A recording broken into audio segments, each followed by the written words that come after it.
Now, families unable to meet their borrowing needs from Main Street banks often end up turning to what's called payday lenders.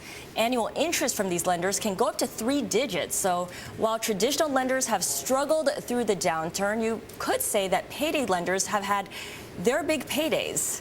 Well, the state of Virginia has laid out an alternative, and joining us now from Richmond is Virginia Governor and Democratic National Committee Chairman Tim Kaine. Welcome to the program, Governor. Thank you for joining us. Scarlett, great to be with you today. So Virginia took up payday lending reform. Talk to us about how the state has changed the landscape for payday lending.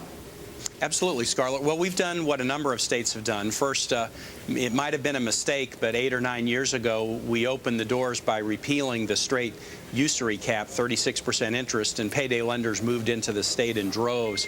As you pointed out, the interest rates on these loans often exceed 300%, and we see a huge number of Virginians getting into serious problems because of the practices of these lenders not being able to pay them back. So we've kind of come at it 2 ways. First, by regulating. We passed legislation in 2008 that limits individuals. They can only have 1 loan at a time. They can't have multiple loans. They can't take a second loan to pay off the first loan. And this tends to keep the level of debt they're dealing with down to a somewhat reasonable level. If they're having problems repaying, they get to move into kind of a repayment status where the terms get extended, and then they're frozen out of the ability to take another loan for some period of time after they repay. So that's one example of regulations we put in place. But we've also realized, there's a market demand for low-dollar loans. You can't go to a bank and get a $500 loan, and that's why these payday lenders have sprung up everywhere. So we've pioneered a little program with our state employees, 100,000 state employees, where we use some state dollars that we raise through the employee campaign, like the United Way campaign every year, as a little backstop. We work with our credit union, the Virginia Credit Union, and we make available to state employees the ability to take out up to 2 loans a year of up to $500 with an APR of only 25%. Before the loan is taken out, the employee has to complete an online financial literacy course, and then they can take out the loan. And we've seen a tremendous success in this program. Over 3,000 loans have been issued to state employees in the first 6 months. There have only been 19 defaults totaling only $4,000. Employees are paying these back through deductions from their paychecks. Governor, I'm just wondering what kind of changes or reaction you've seen from the payday lending industry following your implementation of this state program. Well, I don't think they were happy. They didn't like it because, a number of our state employees were using and some overusing payday lenders.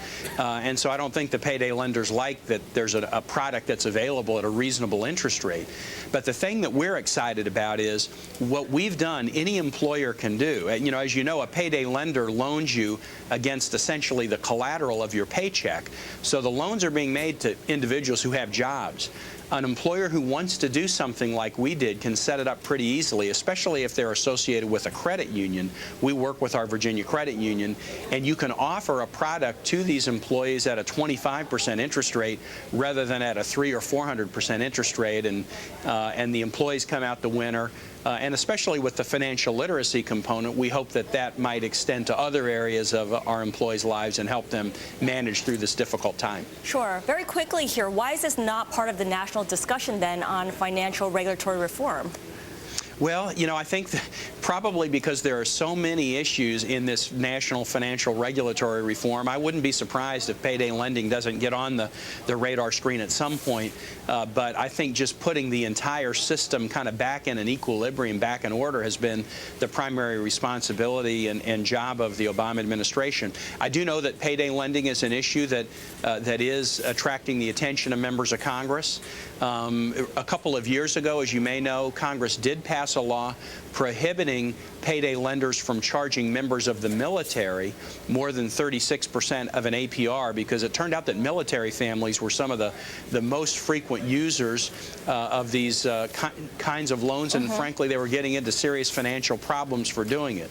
So I hope that as the Congress and maybe federal regulators take a look at going beyond just protecting military families, they might look at this example of the program we put in place in Virginia, and I would also encourage private employers to look at it as well.